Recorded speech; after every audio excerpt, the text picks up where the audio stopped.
तो आदाब, नमस्कार, गुड इवनिंग, सत श्री अकाल। एक बार फिर आप तमाम का स्वागत है क्राइम तक की कहानी के इस एपिसोड में। उम्मीद है पूरी फैमिली अच्छी होगी, अपना ख्याल रख रही होगी। आज की कहानी के आगे पीछे कुछ नहीं कहूँगा, सीधे कहानी की शुरुआत करता हूँ। बात 23 अक्टूबर 2018 की है। 23 अक्टूबर 2018 बेंगलोर में, जो बेंगलुरु है, यहाँ पर एक ओरेकल कस्टमर केयर सेंटर का दफ्तर एक बिल्डिंग में 7वीं मंजिल पर रात के करीब 11:15 बज रहे थे। तमाम स्टाफ नाइट शिफ्ट में वहाँ मौजूद थे। इसी दौरान में एक दफ्तर का प्यून 7th फ्लोर पे बैठे हुए एक एम्प्लॉय के पास जाता है और कहता है कि आपसे मिलने 2 विजिटर आए। 11:15 बजे रात को अब 2 विजिटर, वो भी थोड़ा सा पकाता है, लेकिन इससे पहले भी कई उसके दोस्त और बाकी लोग मिलने आते रहते थे, तो उसे लगा कोई दोस्त होंगे। वो नीचे आता है मीटिंग रूम में, जहाँ पे वेट कर रहे थे गेस्ट। 2 लोग लंबे चौड़े अच्छे कदकाठी के वहाँ बैठे हुए थे। अब ये शख्स उसके पास जाता है, दोनों मेहमानों की नज़रें मिलती हैं उससे। वो उन्हें पहचान नहीं पाता, आंखों में सवालिया निशान कि आप लोग कौन हैं।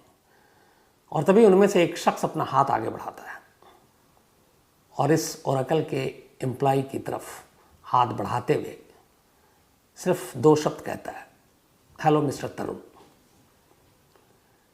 हाथ आगे बढ़ा हुआ है, जुबान से नाम तरुण। सुनते ही ये नाम सामने वाले शख्स के चेहरे पर हवाइयाँ उड़ने लगती हैं, क्योंकि ये नाम उसने 15 साल बाद सुना था।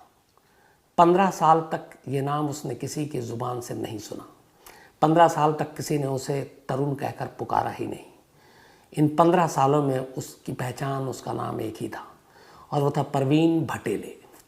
तो उसके सारे दफ्तर के लोग, उसकी अपनी पत्नी, दोनों बच्चे, दोस्त, पड़ोसी, हर एक यही जानते थे कि इस शख्स का नाम परवीन भटेले है।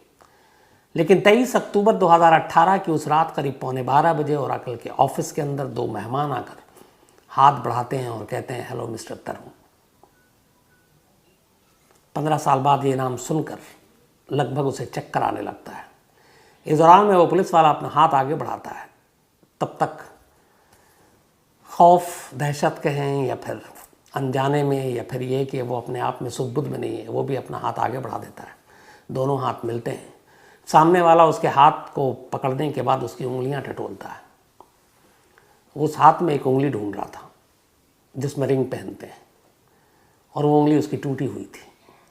जैसे ही वो हाथ मिलाता है और उस उंगली की तरफ फेरता है अपने हाथ को, सामने वालों को यकीन हो जाता है कि यही तरुण है। इसके बाद फिर वो अगली लाइन कहता है, चलिए तरुण साहब, खेल ख़त्म, वापस अहमदाबाद चलते हैं।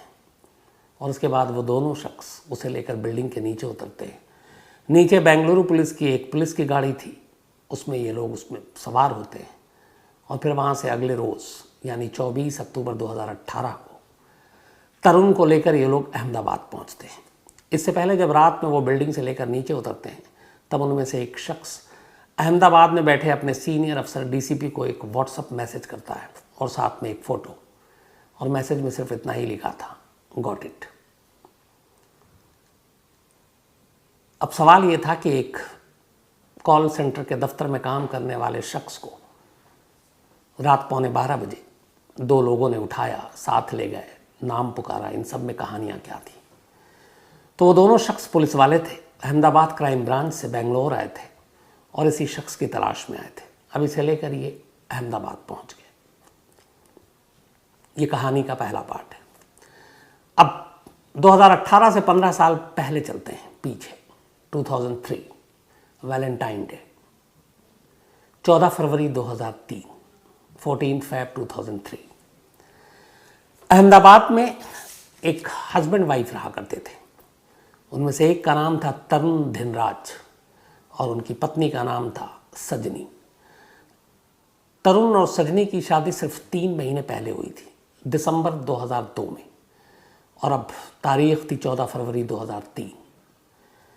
सजनी अहमदाबाद के एक बैंक में एग्जीक्यूटिव अफसर थी और तरुण धिनराज अहमदाबाद के एक स्कूल में पीटी का टीचर था और वॉलीबॉल का कोच भी। दोनों की शादी घर वालों की मर्ज़ी से हुई थी, अरेंज मैरिज थी। ये दोनों केरला के बेसिकली रहने वाले थे, केरलाइट थे, लेकिन फिर सजनी का परिवार अहमदाबाद आ गया नौकरी की तलाश में। तरुण का परिवार भी पहले केरल में था, फिर मध्य प्रदेश में रहा, उसके फादर मध्य प्रदेश में पीटी के टीचर थे। एक भाई की नौकरी अहमदाबाद में लगी, फिर तरुण भी अहमदाबाद आ गया और यहीं पर एक स्कूल में वो भी वॉलीबॉल का कोच बन गया। इसके बाद केरल के कुछ लोगों के ज़रिए इन दोनों का रिश्ता तय होता है और शादी होती है। शादी के बाद सब कुछ ठीक ठाक था। शादी के बाद तरुण सजनी के साथ एक अपार्टमेंट में रहता है, लेकिन वो हमेशा जब भी कहीं बाहर जाता, वॉलीबॉल के मैच भी होते तो इसको बच्चों के साथ जाना पड़ता, तो अपनी वाइफ से हमेशा कहता था कि तुम घर में मत रहना अकेले, यहाँ पे लुटेरे चोर ये सब होते हैं तो कुछ भी हो सकता है, तो जब मैं बाहर रहूँ तो तुम अपने मायके चले जाना। अहमदाबाद में ही सजनी के घर वाले थे, पिता थे, माँ थी, बहन थी, तो सजनी भी अपने घर चली जाती थी। आखिरी बार वो अपने घर उसी फरवरी 5 तारीख को गई थी और फिर लौट आई थी। लेकिन जब वो 5 को गई तो चलते वक्त उसने अपने पिता से कहा कि मुझे गाड़ी में पेट्रोल भराना, आपके पास पैसे हैं? तो पिता को बड़ा अजीब लगा कि पेट्रोल के इसके पास पैसे नहीं है। फिर उन्होंने पूछा कि तुझे दामाद जी ठीक से रखते हैं? तो वो खामोश हुई, उसने बोला हाँ ऐसी कोई बात नहीं है। उसके बाद चली गई, आखिरी मुलाकात थी। वैलेंटाइन डे 14 फेब 2003 की रात, बल्कि शाम करीब 7:30 बजे सजनी की अपनी बड़ी बहन से बात होती है। बिल्कुल नॉर्मल कूल बात, सब कुछ पूछा ठीक ठाक। 10-15 मिनट की बातचीत के बाद फ़ोन रख देती है। इसके बाद 2 घंटे बीतते हैं। 2 घंटे के बाद अचानक तरुण का फ़ोन आता है सजनी के घर पे और कहता है कि आप लोग फ़ौरन हॉस्पिटल आइए, मामला सीरियस है, सजनी की हालत बहुत सीरियस है। ये सुनकर घर वाले बदहवास वहाँ से भागते हैं, आते हैं। तब तक पता चलता है कि सजनी की मौत हो गई। तरुण जो है वो बैठकर बेतहाशा रो रहा है। पुलिस आती है, मौके पर देखती है, सजनी के दुपट्टे से ही उसका गला घोट कर कत्ल किया गया था। घर के सामान बिखरे पड़े हुए थे, कुछ जेवर गायब थे। पुलिस को लगा लूटपाट का मामला है। तरुण ने भी यही कहा कि हमें हमेशा, मैं कहता था सजनी को एहतियात बरतो, और क्योंकि यहाँ पे घरों के अंदर सेंधमारी होती है, तो शायद किसी लुटेरे ने सजनी को मार डाला। अब तरुण की हालत ख़राब, लगातार रो रहा। 3 महीने शादी को हुए थे। घर वालों को भी उससे पूरी हमदर्दी, अफसोस। अगले दिन अब सजनी का पोस्टमार्टम होता है, उसके बाद अंतिम संस्कार किया जाता है। पर तरुण की ऐसी हालत नहीं थी कि वो अंतिम संस्कार कर सके। फिर बड़े भाई जो है उसके, वो मुखाग्नि देते हैं और इस दौरान में तरुण की हालत सदमे में बहुत बिगड़ जाती है और उसको हॉस्पिटल में एडमिट कर दिया जाता है। 15 को एडमिट कर देते हैं। पुलिस अपनी तफ्तीश कर रही है, इलाके के जो चोर उचक्के हैं उनकी लिस्ट बनाई जा रही है। सब कुछ ये था कि किसी को जो भी है इसके पीछे पकड़ा जाएगा। लेकिन अचानक 2 दिन के बाद 16 फेब 2003 की शाम को तरुण के बड़े भाई का पुलिस को फ़ोन जाता है और वो कहता है कि तरुण गायब है। तरुण हॉस्पिटल से गायब हो गया। अब यहाँ पे पुलिस को थोड़ा सा शुरू में डाउट भी था तरुण पे कि इस तरीके से घर में कैसे कत्ल हो सकता है। फिर वो बयान भी बदल रहा था, कभी कहता कि किसी चोर उचक्के ने मार दिया, कभी कहता नेचुरल डेथ है, लेकिन दुपट्टे से गले पे भी निशान था। और उसके बाद वो रो भी रहा, सदमे में भी, हॉस्पिटल में भी एडमिट हो गया। लेकिन 48 घंटे के अंदर अंदर शाम को 16 फेब को अचानक तरुण हॉस्पिटल से गायब हो गया। अब पुलिस को काटो तो खून नहीं, क्योंकि एक बड़ा मामला था, मीडिया में भी खबर आ गई, और एक जिसके ऊपर आपको शक है, आपने उसकी निगहबानी या पहरेदारी भी नहीं की, हॉस्पिटल में आपने वैसे ही छोड़ दिया और वो भाग गया। अब पुलिस वालों पर उंगलियां उठने लगी। सजनी के घर वालों ने भी इल्ज़ाम लगाना शुरू किया कि पुलिस की लापरवाही है। पुलिस के ऊपर प्रेशर बनना शुरू हो गया। अब पुलिस ने कहा ढूंढो। पुलिस ने तमाम कोशिश की, कहीं नहीं मिली। पुलिस ने तरुण के भाई, माँ बाप, इनको भी उठा लिया। कुछ दिनों तक ये लोग जेल में भी रहे कि इनकी भी मिली भगत है। बाद में खैर छूट गए। लेकिन तरुण की तलाश होती रही, तरुण मिला नहीं। सजनी के घर वाले, उनके माँ बाप और बहन, जब काफ़ी दिन बीत गया और तरुण मिला नहीं, उनकी बेटी का कातिल गायब है, तो उस वक्त नरेंद्र मोदी मुख्यमंत्री थे गुजरात के। 2006 की बात है। फिर 3 हो गए, 3 साल बीत गए, कोई पता नहीं चल रहा तरुण का। उन लोगों ने जाकर मुख्यमंत्री नरेंद्र मोदी से मुलाकात की और मदद मांगी। चीफ मिनिस्टर ऑफिस से फिर मैसेज गया और पुलिस से कहा गया कि इस केस को आप सीरियसली लीजिए। अब इसके लिए स्पेशल टीम बनाई गई। बाकायदा 1 लाख रुपए का इनाम रखा गया तरुण की खबर देने के लिए, लेकिन तरुण गायब। अब पुलिस ने उधर जो जांच की, पोस्टमार्टम रिपोर्ट आ गई, गला घोंट कर कत्ल हुआ है। आसपास के लोगों से पूछताछ करने पे पता चला कि ऐसा कोई अनजान शख्स घर में आया नहीं। फिर ये भी पता चला कि तरुण सजनी को शादी के बाद से ही तंग करता था। फिर ये पता चला कि शादी से पहले ही तरुण का एक लड़की से अफेयर था और वो उससे शादी करना चाहता था। पुलिस उस लड़की तक पहुंची। उस लड़की ने पुलिस को कहा कि हाँ, उसने मुझे 16 फरवरी यानी जिस दिन सजनी का कत्ल हुआ उसके 2 दिन के बाद मुझे कॉल किया, और कॉल करने के बाद उसने कहा कि चलो हम दोनों शादी कर लेते हैं। उसने कहा तब तक सजनी की मौत की खबर मुझे आ चुकी थी, तो मैंने उससे कहा कि मैं कातिल से शादी नहीं करूँगी, और मैंने उसके साथ जाने से मना कर दिया। लड़की का बयान सच था। पुलिस ने उसको क्लीन चिट दे दी। तो फिर यही कहानी आई कि अपनी गर्लफ्रेंड से शादी करने के लिए उसने अपनी बीवी का कत्ल कर दिया। अब ये बात समझ में नहीं आई, अरेंज मैरिज थी, वो पहले भी मना कर सकता था, अपनी गर्लफ्रेंड से शादी कर सकता था, लेकिन उसने ऐसा किया नहीं। शादी के 3 महीने बाद बीवी को मार डाला और गर्लफ्रेंड से शादी की पेशकश की, लेकिन गर्लफ्रेंड ने मना कर दिया कि मैं एक कातिल से शादी नहीं करूँगी। अब मोटिव क्लियर हो गया था, कत्ल पति नहीं किया ये भी साफ हो गया, लेकिन कातिल फरार। धीरे धीरे वक्त बीतता गया, तरुण का कोई सुराग नहीं मिला। पुलिस लगातार लगी रही उसके घर वालों के सर्विलांस पे। पूरे घर वालों की जगह जगह शादी वर्दी में पुलिस तैनात किए गए कि शायद वो घर पे मिलने आए, मिले नहीं। इस दौरान में फैमिली भी फिर शिफ्ट हो गई। ये लोग पहले एमपी में रहते थे और फिर बेंगलोर में एक रिश्तेदार था, इसके अलावा केरल में।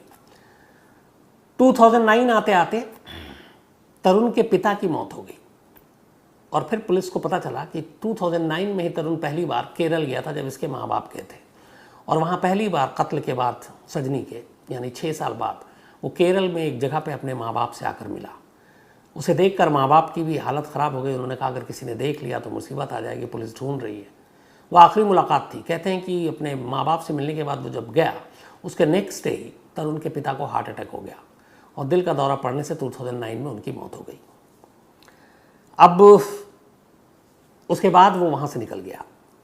अब पुलिस ढूंढती रही। धीरे धीरे जब वक्त बीता तो पुलिस भी सुस्त पड़ गई। एक तरह से केस तो क्लोज ही हो गया, लेकिन केस को पूरी तरह से बंद भी नहीं किया। कहते हैं कि हर महीने एक आध बार इस केस पे नज़र डाल देते। जब भी कोई नया पुलिस अफसर आता पूछता अपडेट क्या है। मंथली मीटिंग में इस केस को ऊपर रखा जाता, फिर पूछा जाता अपडेट क्या है। लेकिन इधर साल बीतते जा रहे थे। अब इस केस पे जो भी नया अफसर आता उसकी नज़र भी होती। धीरे धीरे 3 से 2016 आ गया, 2016 में एक और पुलिस अफसर आए। उन्होंने कहा कि इस केस की फाइल खोलो, अपडेट क्या पता करो। तो उन्होंने पता किया कि फादर की तो डेथ हो गई है तरुण के, माँ जो है वो अब एमपी में है, मंदसौर में, और एक बेटा उनका अहमदाबाद में है। लेकिन वो कहाँ है पता नहीं। अब मंदसौर में भी पुलिस ने आगे पीछे अपने शादी वर्दी में टीम लगाई, लेकिन कोई सुराग नहीं मिला। लोगों से भी पूछा, कोई इस तरह का हुलिया का लड़का आता है, पता चला नहीं है। 2016 में उस लड़की ने जिसके साथ इश्क था तरुण का, जिसको अपनी बीवी का कत्ल करने के 2 दिन बाद उसने ऑफर किया था शादी करने के लिए, और जिसने कातिल कहकर शादी से मना कर दिया था, उससे पुलिस ने कांटेक्ट किया कि तुम्हारे पास कोई खबर आई कभी पलट के उसने तुम्हें याद किया। तब उस लड़की ने पहला क्लू दिया। उसने कहा कि हाँ, अभी 2016 में ही मेरे कुछ दोस्तों ने बताया कि उसने तरुण या उसके जैसे मिलते जुलते हुलिया वाले शख्स को दिल्ली के एक मॉल में देखा है। अब पुलिस की टीम दिल्ली के मॉल और उस इलाके को छानने के लिए अपनी भेजती है। फिर ये भी पता चलता उसी दौरान में जब देखने की बात थी, तरुण की माँ भी दिल्ली में थी। तो अब ये था कि शायद वो माँ के साथ हो, लेकिन तमाम चीज़ें खंगालने के बावजूद तरुण नहीं मिला। वक्त बीतता गया। अब 2016 के इस क्लू के बाद पुलिस को एक चीज़ का यकीन हो गया था कि तरुण जिंदा है। उसने सुसाइड नहीं किया है, कहीं और नहीं भागा है, बल्कि देश में है। इस दौरान में जब तब खबर आती, कभी उसको गुजरात में देखने की बात आती, कभी महाराष्ट्र में, कभी मध्य प्रदेश में, कभी बेंगलोर में, कभी केरल में। 5 राज्यों और उसके पूरे फैमिली के अराउंड 4000 फ़ोन नंबर मोबाइल के, इनको खंगाले। 4000 नंबर्स जो उसके दूर के रिश्तेदार, दोस्त, ताकि कब कहाँ से किसी के पास फ़ोन आ जाए और वो क्लू मिल जाए। सब बेकार। माँ के नंबर को भी पुलिस ने रडार पर रखा हुआ था। तो उस माँ के नंबर से ये पता चलता था कि ये कुछ लोगों से तो बात कर रही हैं केरल और ये, लेकिन जितने भी लोग थे वो सब रिश्तेदार थे। तरुण शायद किसी नंबर पे बात नहीं कर रहा था। पुलिस अंधेरे में थी। धीरे धीरे अब इस बात को 15 साल बीत गए। 2018 आ गया। 2018 आने के बाद अब पुलिस का ये था कि टीम लगी हुई थी अपडेट में कि इसको ढूंढना है। इसी दौरान अब पुलिस ने, जो ये अनम्मा एक रिटायर्ड नर्स थी, ये तरुण की माँ, तो एक भाई अहमदाबाद में था, उस भाई को पूरी तरह से ग्रिल किया, उस भाई के तमाम सर्विलांस लगाए, नंबर लगाए, बट उसे पता चल गया कि इस भाई के साथ तरुण कांटेक्ट में नहीं है। तो अब ले देकर पूरी फैमिली में एक ही कैरेक्टर जिसके साथ तरुण क्लोज भी था अपनी माँ के। तो पुलिस की पूरी उम्मीदें अब उसकी माँ पे ही टिकी थी। माँ की उम्र भी हो रही थी, रिटायर्ड नर्स भी हो गई, कि ये माँ से ज़रूर संपर्क करेगा, और इससे पहले कर लिया हो और पुलिस चूक गई। लेकिन अब सारी उम्मीदें माँ पर टिक गई थी आकर। पुलिस ने उनकी माँ के सारे नंबर, जो भी बातें होती थी, सारे नंबर को ट्रेस करके अपने पास रखा, चुपचाप सुनते भी, लेकिन कोई फ़ायदा नहीं हुआ। एक रोज़ उसी माँ के मोबाइल पे एक लैंडलाइन नंबर आ गया, कॉल, और ये लैंडलाइन जो नंबर था ये बेंगलोर का था। अब पुलिस हर नंबर जो आता उसको क्रॉस चेक करती थी माँ के। ये पहली बार था कि जब बेंगलोर से किसी लैंडलाइन नंबर से कॉल किया गया था। पुलिस ने उस नंबर को चेक किया तो पता चला कि ये बेंगलोर के ओरेकल कस्टमर केयर का नंबर है। अब अहमदाबाद क्राइम ब्रांच की टीम थोड़ी हैरान कि तरुण की माँ को ओरेकल कस्टमर केयर से क्या काम, कोई ऐसी चीज़ नहीं। तो सारी निगरानी करने के बाद, सारी छानबीन करने के बाद पुलिस ने कहा कि इस नंबर को टटोला जाए। फिर ये भी हुआ कि कहीं इसी जगह पे तरुण काम तो नहीं करता। अब इसके बाद क्राइम ब्रांच की टीम अहमदाबाद से बेंगलोर के लिए रवाना होती है 22 अक्टूबर 2018 को। वहाँ जाने के बाद बेंगलोर पुलिस से कांटेक्ट करती है और फिर कहती है कि इस ओरेकल कस्टमर केयर में हमें एक एम्प्लॉय के बारे में डिटेल चाहिए। बेंगलोर पुलिस भी इस ऑफिस के HR डिपार्टमेंट को कांटेक्ट करती है और कहती है कि हमें आपके यहाँ जितने भी लोग काम करते हैं उन सबकी लिस्ट चाहिए आपके एम्प्लॉय की। ये जाहिर नहीं करते हैं कि किसकी खास तौर पे चाहिए, क्योंकि अलर्ट चौकन्ना हो जाए सामने वाला। बस उनका ये था कि सारे एम्प्लॉय की लिस्ट चाहिए, हमारा रूटीन प्रोसीजर है लॉ एंड ऑर्डर मेंटेन करने के लिए। ओरेकल कस्टमर केयर सेंटर के HR की तरफ से लिस्ट आ जाती है मुलाजिमों की, एम्प्लॉय की। उस पूरे लिस्ट में कहीं पे भी तरुण भटेवाल नाम का कोई एम्प्लॉय नहीं था। बट उस लिस्ट में एक नाम देखकर पुलिस जो अहमदाबाद से आए थे उसके थोड़े कान खड़े हो जाते हैं, और वो नाम था प्रवीण भटेले। अब पुलिस को लगा कि ये नाम कहीं उसने सुना है। फिर याद किया पुलिस ने तो पता चला कि जो उसकी माँ है तरुण की, वो जो कॉल करती थी, एक कॉल वो प्रवीण भटूले को भी करती थी और वो उसकी वाइफ निशा को भी करती थी, और निशा का भी नंबर उसकी माँ के पास था और माँ के पास भी निशा का नंबर था। दोनों अक्सर बातें करते थे। तो पुलिस ने अब प्रवीण भटेले और निशा इनकी कुंडली खंगालनी शुरू की। तो पता चला कि ये लोग सोशल मीडिया पे कभी हैं ही नहीं, ना कभी इन्होंने अपनी तस्वीर डाली है। ये बड़ा अजीब लगा कि आज के दौर में ऐसा कैसे। फिर ये पता चला प्रवीण भटेले और निशा के 2 बच्चे भी हैं। अब उस लिस्ट में प्रवीण भटेले का तो नाम है लेकिन तरुण का नाम नहीं है, और प्रवीण भटेले के मोबाइल से उसकी माँ की बातचीत ये पुलिस को मालूम है कि होती है, और वो निशा एक नाम की जो उसकी बीवी है। तब पुलिस को लगा कि कहीं प्रवीण भटेले ही तो तरुण नहीं है, क्योंकि कनेक्शन एक है कि वो तरुण की माँ से क्यों बात कर रहा है। तो पुलिस ने ज़ीरो इन किया प्रवीण भटेले पर। अब लेकिन ये कि प्रवीण भटेले को और कैसे पुख्ता किया जाए कि ये वही तरुण है जो भागा हुआ 15 साल से। तो फिर अहमदाबाद पुलिस को पूरा उसकी केस हिस्ट्री सब कुछ मालूम थी। जब ये कोच था वॉलीबॉल का, एक मैच के दौरान इसकी एक रिंग वाली उंगली टूट गई थी, तो वो थोड़ी मुड़ी हुई भी थी और बाकी 5 आम जो उंगलियां होती हैं इंसानों की वैसी नहीं थी। तो ये दोनों अफसरों को भी पता था जो बेंगलोर पहुंचे थे। तो उन्होंने कहा कि ठीक है, अगर एक बार हम उससे हाथ मिलाएं तो उंगलियों को हम पहचान लेंगे। इसी के बाद लिस्ट आने के नेक्स्ट डे बेंगलोर पुलिस के साथ लेकर ये उस ओरेकल के ऑफिस में पहुंचते हैं 7th फ्लोर पे, जहां पर प्रवीण भटेले बैठा करता था। और फिर वहां पे मैसेज दिया जाता है। फिर वो प्यून जो है वो बुला कर लाता है कि 2 गेस्ट हैं, और वो जब सामने आता है तब उसमें से एक पुलिस अफसर कहता है, हेलो मिस्टर तरुण, जिसको सुनकर उसकी हवा ख़राब हो जाती है, क्योंकि इस पूरे दफ्तर में उसे लोग प्रवीण भटेले के नाम से पिछले 10 सालों से जानते थे, क्योंकि वो 10 साल से इस दफ्तर में काम कर रहा था। इसके बाद जब वो हाथ मिलाता है तो उस उंगलियों को टटोलता और पता चल जाता कि उंगली टूटी हुई है, मतलब दोनों तरफ से पुख्ता हो गया था कि ये शख्स प्रवीण भटेले नहीं बल्कि तरुण धिनराज है।